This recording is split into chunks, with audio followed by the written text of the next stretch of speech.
Over to you, sir. Thank you. Welcome to TTK Prestige's 2Q FY22 earnings call. From the management side, today we have with us Mr. T.T. Jagannathan, Chairman of the company, Mr. Chandru Kalro, Managing Director, Mr. K. Shivaran, the Whole-Time Director, and Mr. R. Saranyan, the CFO of the company. Thank you, sir, and over to you for your opening remarks. Good afternoon, everybody, and thank you for coming. We've had obviously a blockbuster quarter, as you would have seen the results by now. This has been our best ever quarter. It's been best in many, many ways. First thing is that we've had a stupendous volume growth. We've had a good bottom line growth, as you've seen, under some very, very challenging circumstances of raw material price increases. And in spite of that, we've been able to actually expand our margin base. And we are well placed for the season retail as we are speaking. And overall, every single parameter in terms of all our core categories have grown excellently. And so now we await your questions, whatever may be there. Thank you very much. We will now begin the question and answer session. Anyone who wishes to ask a question may press star and 1 on their touchtone telephone. If you wish to remove yourself from the question queue, you may press star and 2. Participants are requested to use handsets while asking a question. Ladies and gentlemen, we will wait for a moment while the question queue assembles. Reminder to the participants, anyone who wishes to ask a question may press star and 1 at this time.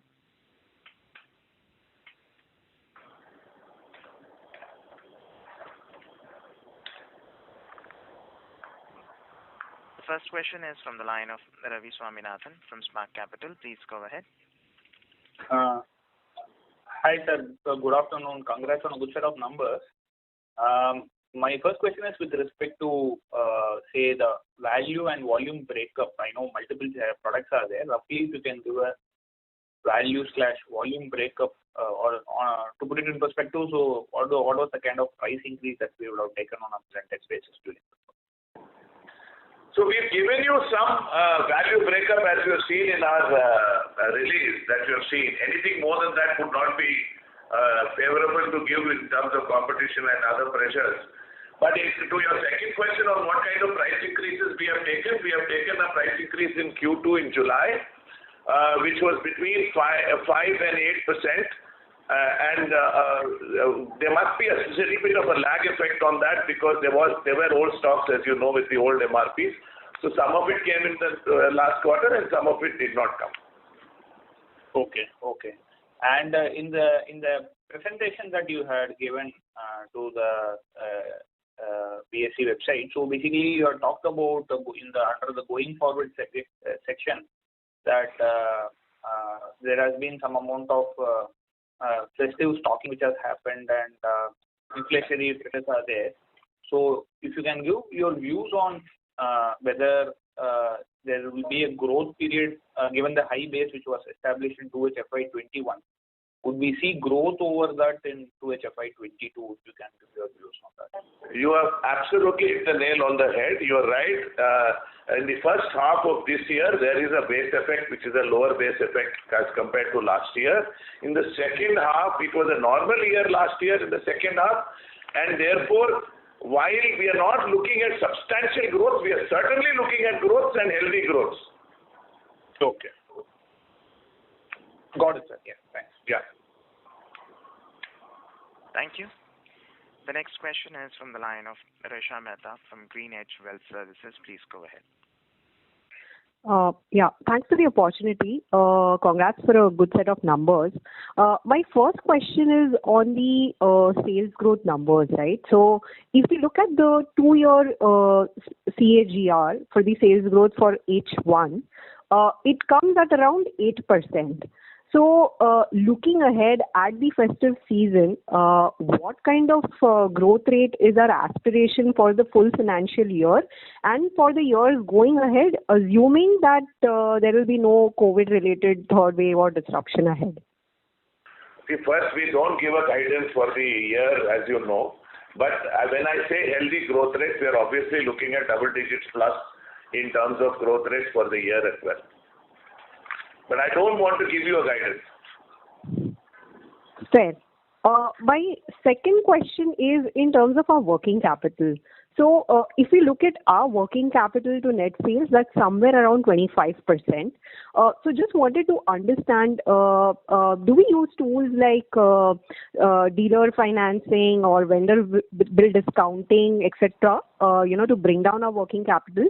The reason I'm asking this is that if we look at our peers in South, right? So Stovecraft has around 10% working capital to net sales, and so has Butterfly improved drastically over the last 1 year because of these channel financing tools. So just wanted to understand that. Have you read our balance sheet? We've got 550 crores in the bank, earning 5%. Why would I want to go get financing and pay 12%? Does that make sense to you? Sorry, I couldn't hear you. If you could repeat. The point being made is, there's a lot of cash that we are holding at this point in time. And therefore, we have actually decided to plow it back into the business with the view of getting much better returns on it rather than the treasury income that we would have otherwise got from it. Coming to the channel finance tools, we have got channel finance tools that are in place, but we prefer not to bring it into play at this point in time. Going forward, we will bring it into play ultimately. We've also used our capital to buy more raw materials so that we are more protected with respect to the cost increases as well. So, I think even after whatever working capital you are seeing a very, very healthy return on that capital in spite of that. And comparing and treating it to Butterfly and Stovecraft, they're both companies which are dead. We have no debt. Right. So, okay. So, if I were to ask this the other way, is there any scope for further reduction in our working capital?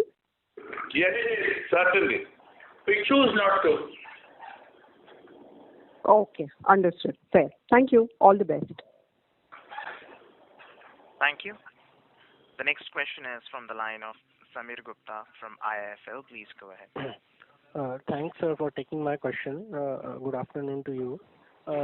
Just taking it further from the previous participant, so while I also noticed that the first half performance versus 2 years ago is a growth of 8%, I also heard you on the TV, CNBC TV, that you have taken around 15% kind of price hikes this year. So that implies that on a 2-year basis, volumes are actually flat on a first half basis. So just one question here, that overall volume growth on a normal base of 2 year back, if it is flat, I would assume that the recovery is still not complete and there is further scope to recover from here, or this is a normal scenario now with all the price increases taken, there is a volume hit that is also being coming in the consumer? So, first of all, it is not true that the volumes are flat. There has been a significant growth in volumes in many of our core categories. That is point number one. Point number two, the 15% is not a blanket 15% across the board. It is between 8 or 6 to 8 and 15%. Third thing is, all the price increases may not have come in the first half because of the inventory that we would have carried, and there is a lag effect on that. To cut the long story short, if your concern is, are we above the volumes of pre-COVID? Yes, we have very well crossed the pre-COVID volumes as we speak. Need all product category. Yeah. Great, sir. So just follow up to that, could you break this into components of growth from new geographies and distribution versus existing distribution? I don't think we would like to give further details than that because it is sensitive to competition. It is safe for you to know that almost every single geography for us has been growing. In fact, growing well. There has been an all-round growth. There has been an all-round growth for all channels also. Okay, sir. So another follow-up, and this is not related to your company specifically, but in general, in a high inflationary environment, the unorganized or the smaller players face working capital challenges.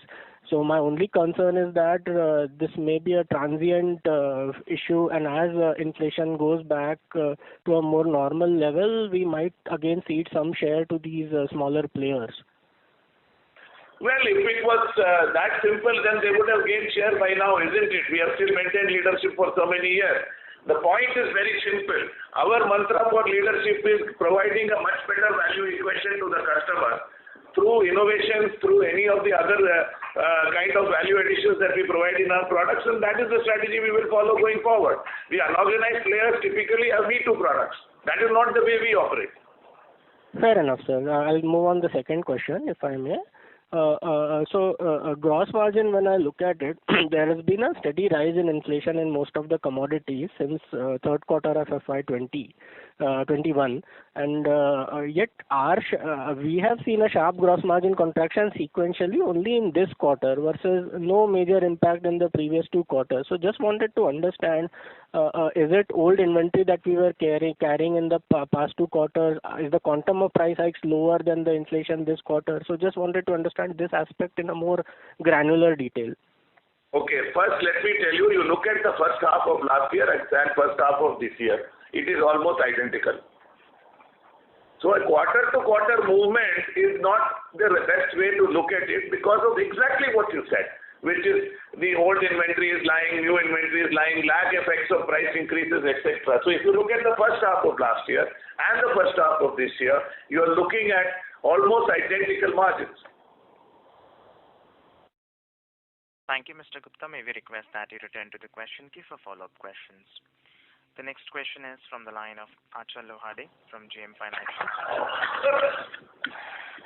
Yeah. Good afternoon, sir. Thank you for the opportunity. So first question is, with respect to the RM cost inflation, we have seen that, the aluminum prices particularly have actually gone up in last a month or 45 days. So my question is, how much price increase more to be done in order to maintain or protect margins, sir? I will answer this in a different way. We are committed to protecting our margins or coming as close to it for the full year going forward, in spite of all these price increases or cost increases. When you say... Depending on what cost is it? We don't know how much more cost increase is going to be. If you can guarantee me there's going to be no more cost increases, then I can get the price for you. Okay. So when you say the current margin, you mean the first half margin or the second quarter margin, sir? Last year's margin. I have always said, please evaluate us on an annual basis. A quarter to quarter is very difficult and has a lot of other things. So our plan is to protect our annual margins to the extent possible. And we've also stated that we would like to be within a band. And I think we are well on course to be within that band. Right. Just a question, with respect to your comment in the PPT, with respect to the channel inventory. So, is it a comment pertaining to the industry or the company's channel inventory which is stocked up? Look, last year Diwali was 14th of November. This year Diwali is 4th of November. A sell-in to the channel pre-season would have happened more in the third quarter of last year, and this year that has happened in the second quarter of this year. That is precisely what that line is trying to tell you, because that is how markets work. So that's an industry-wide phenomenon is what we think, but we are speaking for ourselves here. I don't think we should speak for other people. Fair point, sir. And in terms of the competitive intensity, have you seen it now coming back, or what happened in last 18 months is kind of continuing even now? Where did it go? What is the competitive intensity? It was always there. I don't think it has gone away. Okay. The point is that if you see our margins, our profitability, our growth rates, it tells you what kind of branding and what kind of brand power we enjoy with the customers. I think that is pretty evident.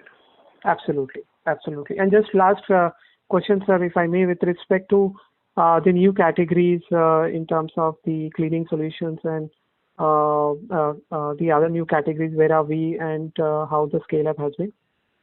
They are going as per plan only. There is a distribution expansion plan that is happening. Albeit in some areas last year there was a base effect because some of those categories had gone up dramatically last year given the COVID had just hit us. So those ups and downs are there, but otherwise we are well on course. Got it. Thank you so much. I'll come back in the queue for any questions. Thank you. Thank you. The next question is from the line of Bharat Chheda from ICICI Securities. Please go ahead. Yes, sir. Congrats on a good set of numbers. I had a query regarding our capacity. So, what is our current cookware capacity? Sir, if you can share that. So, I think we would have released a press release to the exchange in the last quarter. We have actually commissioned our new spray line in Gujarat factory, which takes our capacity from roughly about 60% from where it was, 60-70% of where it was. And I'm also happy to tell you that we are presently utilizing all of it. Okay. And sir, on the cooker capacity? Cooker capacity, we have not added anything significant, though I think we have added shifts and therefore our production is up. I mean, just to tell you, the amount of production that we've had more than last year is almost 70% more than last year in terms of production, actual production recorded. In cookers, we are able to produce what we can sell. Okay, sir. Thanks. Thank you so much. Thank you. The next question is from the line of Disha Sheth from Anvil Shares and Stock Broking. Please go ahead. Sir, congratulations on good set of numbers. Sir, wanted to check, we have other expenses are lower quarter on quarter. So wanted to check, is this the trend which will continue because of the operating leverage we are getting, or we have controlled certain expenses because of high raw material and it might spike up in coming quarter?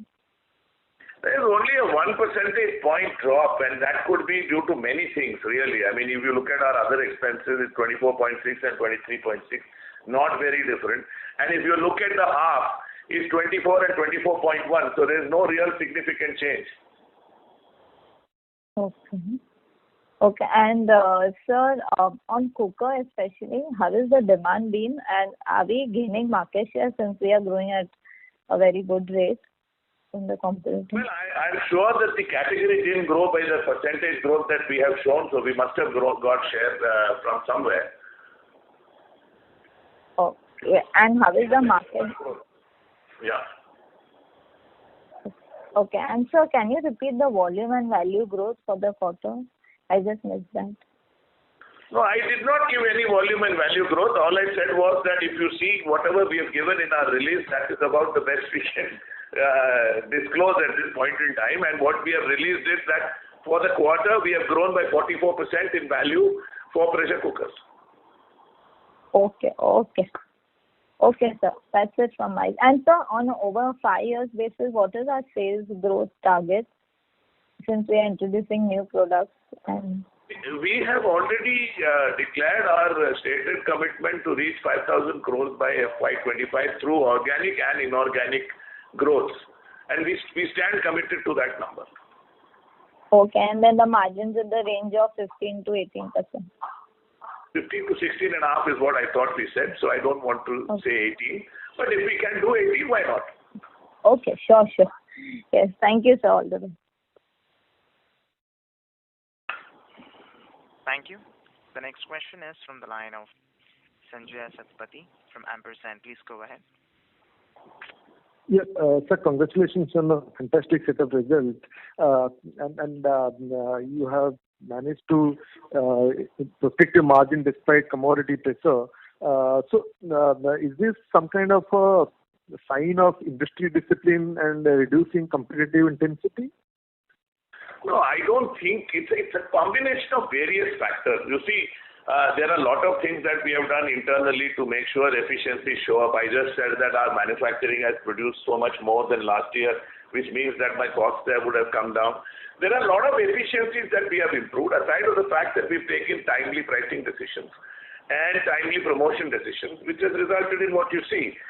Competitive pressures, I don't think have reduced. Competitive pressures will be there always. It's not some industry where there is no competition. But I'm sure with a brand like ours and the brand that the respect that it commands in the market, we will be in a position to continue doing this. Understood. And sir, you have also talked about slight slowing of e-commerce business compared in terms of growth rate compared to previous quarters. Is there anything to read there, or it is just a Nothing significant to read there, except that we are just reminding you that the second half of last year was a significant growth over the previous year. Because we tend to think that this last year was a COVID year and therefore it was a bad year, and therefore if we have grown against that, so what? The point is that the second half of last year was a significant growth. In fact, if you look at our last 9 months of last year, we had grown by 20% over the previous year. For the first quarter, which was a washout.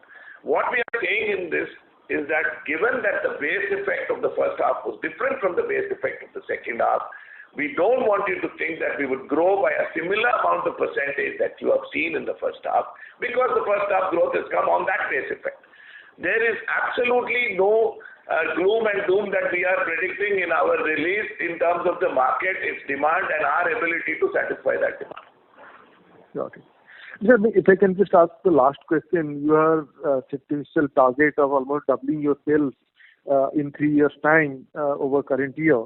So which is pretty commendable compared to what you have done in the past. So if you can just help us understand, like, how much will it be driven by your market share gain in the existing product, and how much it will be because of initiatives like new product as well as exports, etc. See, even when we released our statement on our vision for FY25 at 5,000 crores, if you recall, we have told you that there's a combination of various factors. We have split it into domestic sales, new verticals, exports, and inorganic opportunities. So it is not that the present domestic sale is doubling, it's a combination of various factors, and we are at work in all of those areas, and we are still staying committed to that number. So it's a combination. There are acquisitions that we are always considering on our side, which we have been talking to you. We haven't reported back to you because we don't have anything right now to report in concrete terms. But obviously, with the kind of cash we hold and the kind of commitment we've made to that growth, we are actively considering many options. Understood. So thanks a lot, and hopefully the kind of run rate that you are looking for next 3 years, we will see normalized second half of this year. Thanks a lot, sir. Thank you. The next question is from the line of Aniruddha Joshi from ICICI Securities. Please go ahead. Yeah, so thanks, sir. Thanks for the opportunity and congrats for a really good set of numbers. So, in terms of the price hikes across the categories, are our price hikes in line with the industry, or have we raised prices higher than the industry? Each person is different. Each company is different. Each company's own internals are different. Let me tell you, we as a company have followed a cost-plus philosophy and always said that we must maximize value delivered to the customer. I do never take opportunistic price increases, and that is something we have maintained. Others have probably also been having different times at which they have taken price increases. We have taken on the basis of what our internals were and what our costs were. That's the philosophy we follow, and I believe by following that, the customer will also see the value in Prestige when he is buying a Prestige product. Okay, sure, sir. So, and in terms of, as you indicated initially, that the company would be using the excess cash to improve the margins. Basically, if we increase the inventory levels, then obviously margin may increase, but will it result in higher inventory days and in turn impact asset turns and overall return ratios? So on one point, and even after adjusting for inventory uses, still a lot of cash will be still left on the books. So, is there any further plan on that additional cash? Just to the previous question, I had answered that there are several proposals that are under our consideration as far as any acquisitions or inorganic opportunities that might be there. And that is something we are constantly looking for, and we are very careful because just because we have capital, we cannot go and acquire a company. We need to see what our future is, what its future is, etc. So there are several such proposals on the table, number one. Number two, coming back to the inventory issue, if you look at the way the money is deployed, it is not deployed so much in finished goods as it's deployed in raw materials for obvious reasons. And that is something you can take up and down at will, depending on which way the market is going in terms of commodity costs. Okay. Okay, so and our internal take in terms of inflation, because obviously it's difficult to, means it has literally been a inflation shock post 15th of September. We are everybody is in a way experiencing. But what would be our internal expectation in terms of inflationary pressures? Whether it will continue for some 2-3 months period issue, or we are expecting it to be a prolonged more than 1 year kind of a issue? If you know a good astrologer, please recommend. I tell you. No. So I agree. It means it's a very difficult answer, but means that's why what we are seeing other consumer companies are also, they are taking calibrated pricing because they are fearful that if they take too much of price hike and then if suddenly the inflation cycle goes down, then again they are caught on a wrong foot. So you are absolutely right. It is important to be calibrated in our approach. I also told you we are a cost plus kind of company.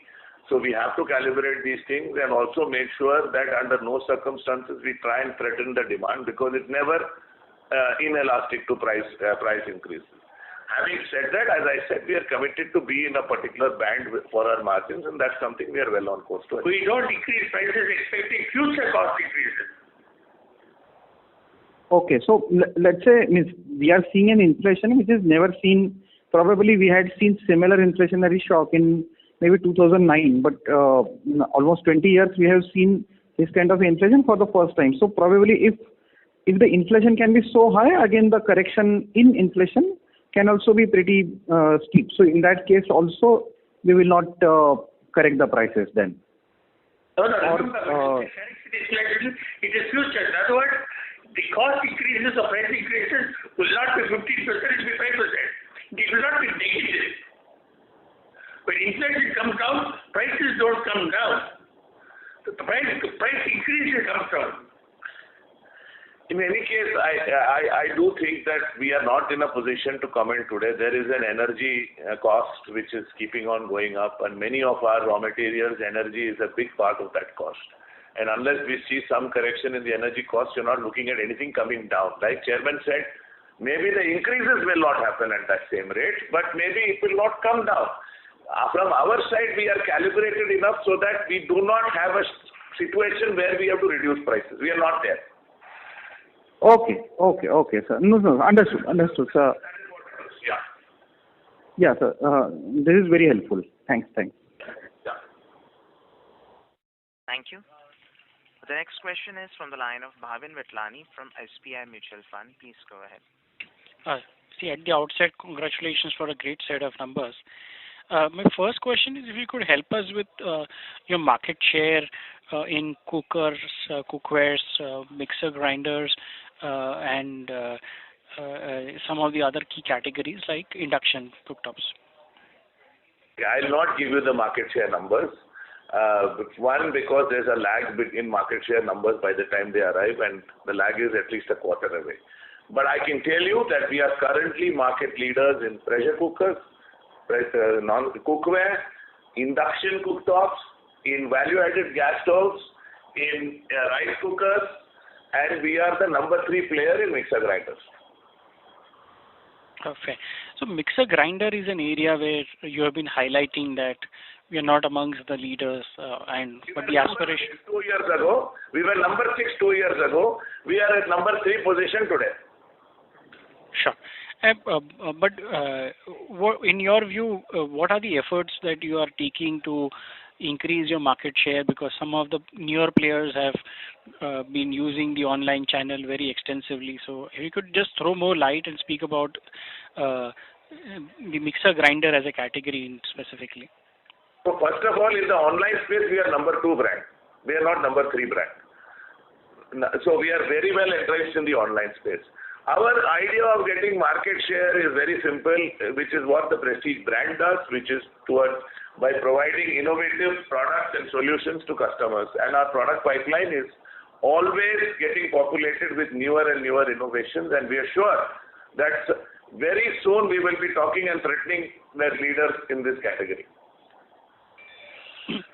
My second question is on the channel mix, because in the previous call you had mentioned that there is a disproportionate increase in online mix because of the restrictions. Could you help us with the channel mix and what in your view is a longer term sustainable mix that you are looking at? Yeah, as a strategy, we have always said that we would like to be maintaining our presence in all kind of channels, and we do not want to get into one particular type of channel only. We as a brand are well distributed across the country. We have presence in almost every single type of channel, and we would like to keep it that way. And we have seen that as a matter of fact, when the lockdowns were there, online of course disproportionately goes up, and then it tends to even out and the other channels come back, as we have seen in Q2 and even now in Q3 in the month of October, where people are coming out to shop in the offline space.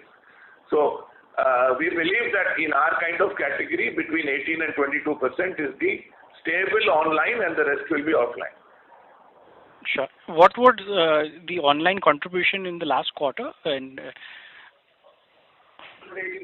around 18 to 20%, if I'm right, around that.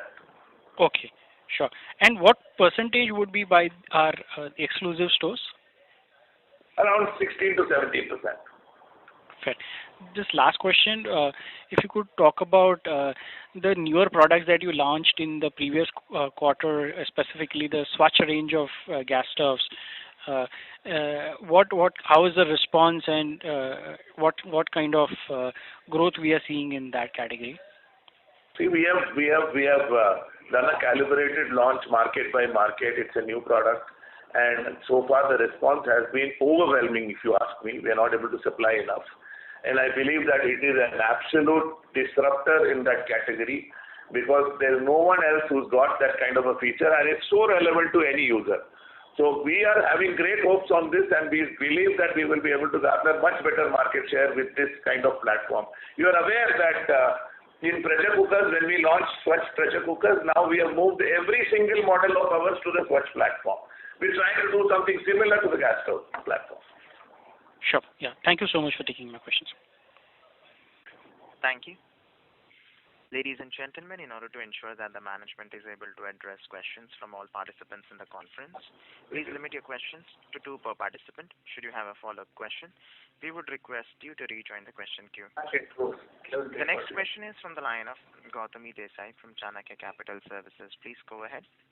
Yeah, hello sir. So I read in one of your past con call transcripts that you had said that you have a 35% market share in cookware, where the addressable market is 1400 crore and non-stick is 900 and stainless steel is 300. So I was a little confused there. So when you say that the addressable market of cookware, means what do you consider in that? And when you say like say non-stick is 900 crore, does it mean that the total non-stick vessels that are sold in India, that everything in India organized plus organized put together is 900 crore? Can you throw some light, sir, on this? I don't know which con call you are referring to. But your own, I think last one only, or last or maybe before that. Now the addressable means what? Cookware is any stainless steel top is also a cookware. Oh, of course. Clay pot made in the village is cookware. Anything is cookware. What we are discussing is the value-added cookware, the non-stick cookware, and yes, our estimate is between 900 and 1,000 crores as per whatever the last research that was available to us, and We are also kind of doing retail market share tracking, and that is how we have stated those market shares when we did state them. So sir, when you say 35% market share, you are right when you say that एक थाली या चम्मच is also cookware. तो वो सारा India का जितना बिकता है, all that put together, your share is 35%. You are talking about non-stick cookware, if I am correct. The clapboard is not non-stick, right? You had said that cookware is 35% market share, or maybe what you meant is your non-stick plus stainless steel plus your other value added, that all put together could be 1,400 crores? Oh, yes, that is correct. Okay, and so that is organized plus organized sold in India, right? In your product? Yes. Okay, and so one more thing, I'm not trying to look at any number of market share or anything like that, but I'm just trying to understand. You are trying to confuse me with my numbers. That is what I'm saying. Sorry, sir. You should have been a lawyer. Sorry, sir. Yeah. And sir, now honestly, I'm not looking at any number on the market share, but I'm just trying to understand that, when you go into newer products like, say, mixer grinder or other appliances like cleaning products and all, and sir, when we see like, large full page ads, like say, someone like a Kent or anybody who like suddenly comes up with a lot of those SKUs in which, you are there, you're trying to be there, and then it's it looks like a low entry barrier to me and low capital investment where a lot of manufacturing is outsourced. So it'll really help us in if you tell us that, what are the kind of entry barriers that, you are trying to pose to your competitors and, okay. Yeah. Shall I tell you that the pressure cooker and cookware industry is at least 50-60 years old? Yeah, right. You will agree? Yes. And it is not difficult to make a pressure cooker and not difficult to make a non-stick cookware. Right. Now, even if I have 30-35% market share in any of these categories, do you think after 60 years to maintain 35%, does it mean something? Yes, sir. If I had 2% market share, then I agree with you that there is an entry barrier. Right. No entry barrier. There is an entry barrier which is brand, which is innovation, which is customer relationships, which is the way we are in a position to offer value to our customers, after sales service. So many of these things add up. Just making a product and putting a full page ad does not mean that you can get into the market. Now a retailer, when he puts his own in-store brand, does it take over from the brand? Let it be any category. It does not happen because customers buy brands. And that's precisely why brands exist. Thank you, Mr. Desai. May we request that you return to the question queue for follow-up questions. Thank you. The next question is from the line of Kondinya Nimagada from JM Financial. Please go ahead. Yeah, hi sir. Thanks for the opportunity. So sorry for hopping on this again, sir. Can you just help us understand, what is the price hike that we took in FY22? I mean, and when did we take it for each of the categories till date? So we have taken around 5 to 8% price hike in July of this year, in this financial year. And that price increase has been only partially kicking into the last quarter, which we have just completed. Okay. Understood. I will tell you, there are significant volume growth, if that is what you are trying to extrapolate.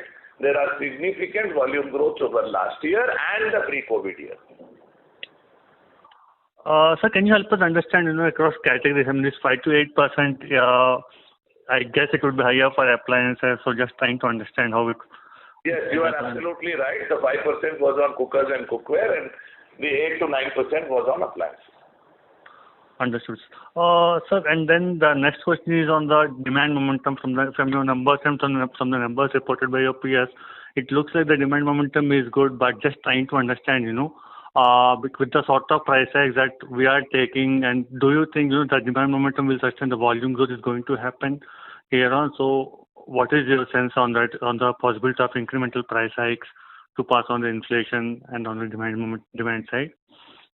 We have stated to you already that we are going to maintain our margins to the extent, and it looks like we are going to be able to do that. Now, Taking a call on what the commodity costs are going to be, I think is difficult at this point in time. Hopefully they will abate, and hopefully we will not have to do too much more. But if it is necessary, we will pass on, and the brand is well in its position to do that. Now coming back to where this industry is, I mean, if you are looking at a price hike of 7% or 8%, let us say, or 5% in a pressure cooker, you are talking about 100 rupees at the end cost that the customer is going to pay.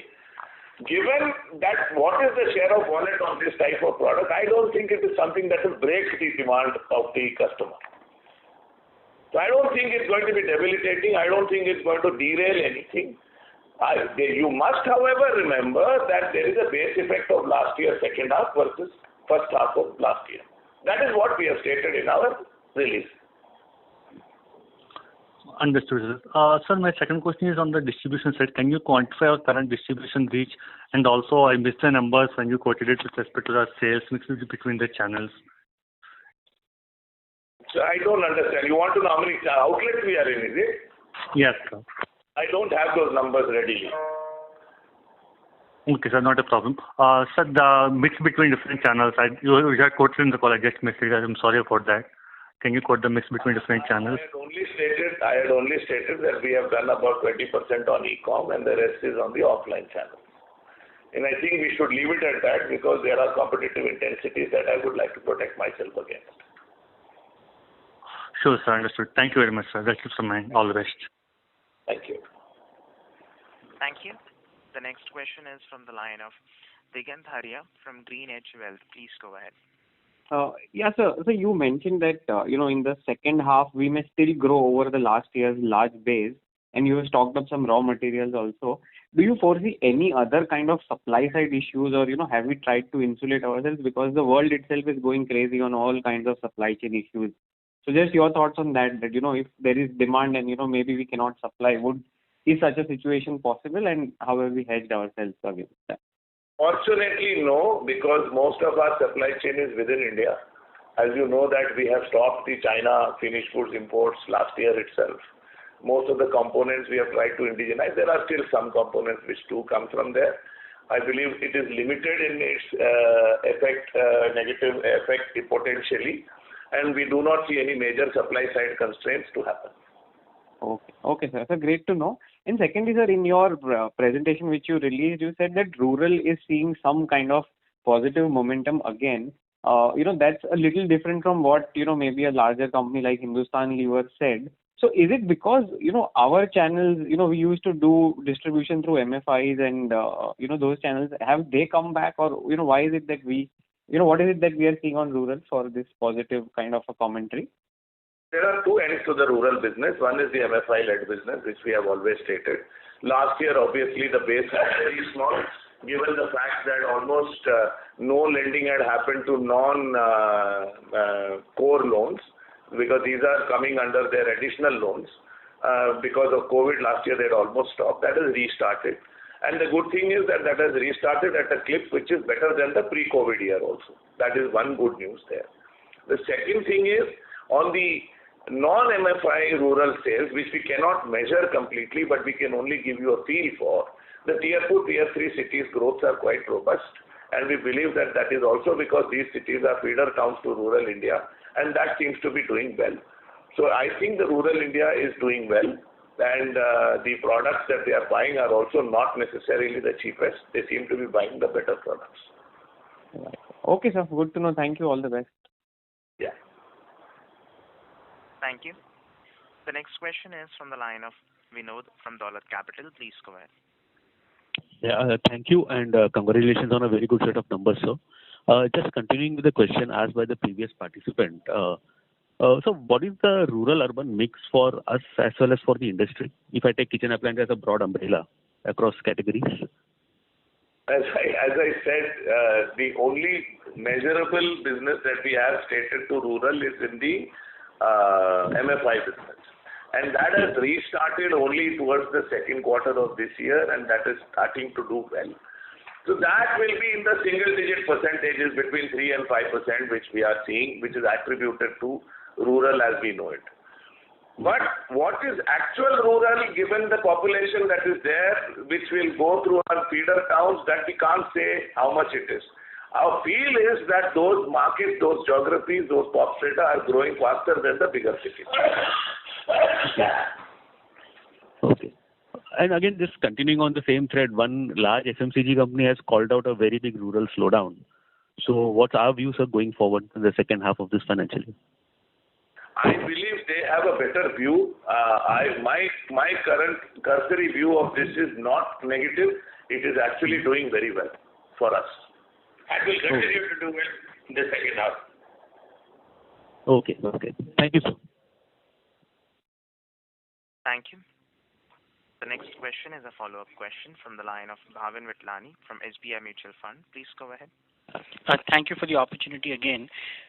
Some of your peer sets have been talking about significant step up in the investments on digitalization, and one of them have also mentioned about ability to measure 75 to 80% of secondary and tertiary levels. So if you could talk about the investments that we are doing on the digitalization, because for us, so many SKUs, actually it could help us meet the demand better.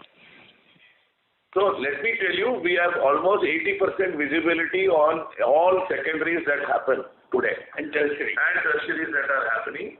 All of those are already in place.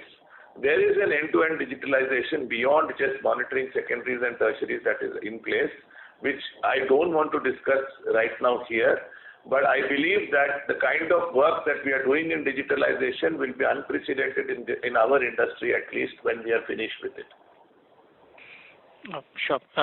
And any number that you would help us on digitalization, what is the kind of spend that we would like to have budgeted as a percentage of revenues? I don't know whether we have budgeted as a percentage of revenues. There are more than 15 to 20 crores worth of projects as we speak. And in fact, the management and every one of us have said if more is required, we will do it. But the idea is to get the job done. Sure. The second question is, this is my observation, and correct me if I am wrong, that there has been a considerable step up in the pace of new product, and I'm judging from the presentations that you have put out. Do you see this pace maintaining, and what's the kind of spend that we do on or as a percentage of sales on R&D and innovation? Again, it's a need-based. Our spend is on tooling, new molds, on new technologies, on finding out new designs. So industrial designs, engineering design, tools and molds, and most importantly, consumer research, which is the start point to many of these things that we do. And that's something we constantly, again, there's no budget. What we say is, we want to get, let us say, a particular category in which we want to do some disruption. We do whatever is required for that. We maintain every time budget after spending on all these things. Sure.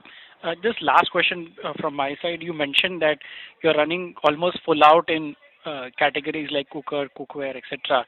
If you could just help us, what is the expansion plan and what is the capital expenditure budget that you may have for this financial year? This year we might spend between 80 and 100 crores if I'm right. At least that is the kind of project. How much will actually get spent will depend on what is the progress on each of those projects. We have just added one new spray line, as I said, in non-stick cookware. We are adding another line in stainless steel cookware. There is a lot of investments that we are now doing in pressure cookers as well. But these are incremental investments, and next year we are doing something else for that. So the capacity in the next 2 or 3 years will actually double. Sure. Yeah. Thank you so much. That helps. Thank you. As there are no further questions from the participants, I now hand the conference over to the management for closing comments. Thank you, and over to you. Well, thank you. That was an interesting session, I must say. And I once again say that we had a great quarter and a great first half. You can see that our margins have been maintained under some very challenging and trying circumstances through several initiatives that we've taken. The company is well placed with lots of cash in bank, and it's also well placed in the market as we speak. Our commentary on the second half has been given on the basis of the second half base effect of last year, but we are still looking at the second half very positively as we speak, and we hope that we will continue to run well in terms of the top line that we are doing. Thank you very much. Thank you. Ladies and gentlemen, on behalf of Ambit Capital, that concludes this conference. Thank you for joining us, and you may now disconnect your lines.